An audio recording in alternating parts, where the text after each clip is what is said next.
Nagluto po ako ng shrimp. Bagong nilo ko. Inano ko siya sa sibuyas, kamatis, kinisa.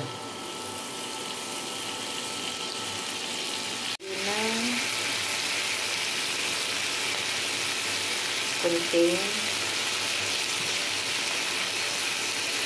ketchup. KFC ketchup. Paborito ko ito.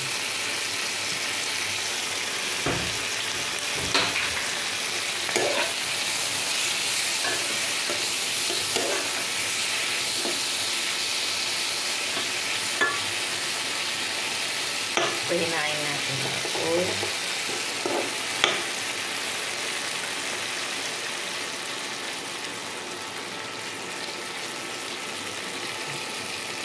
Unang egg.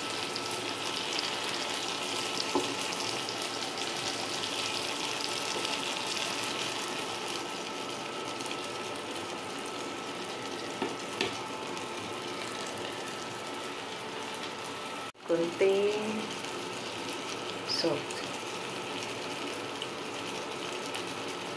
Ayaw ko madami salt. Yan ang luto. Tapos yung fire po niya mahina lang.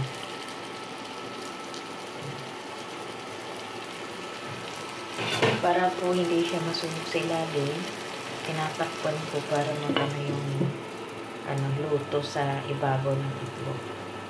Konting minuto lang po, mga 0.5 minutes. Ay, mga 4 minutes, okay na siya. 5 to 4 minutes.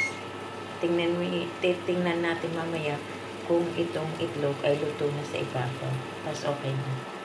Yung itlog po, ayaw ko yung luto na. Is parang half cook lang siya. Ito na po yung garlic fried rice.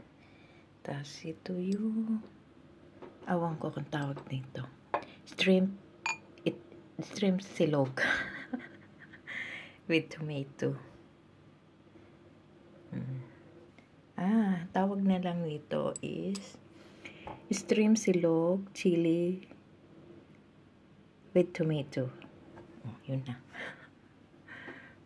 Sariling version ko naman. Kung anong nakita ko sa ref, yun ang lulutuin ko. Kung walang nakita sa ref, walang lulutuin. Thank you guys. Ang pamangkin ko tulog pa. Kaya mauna na akong kumain.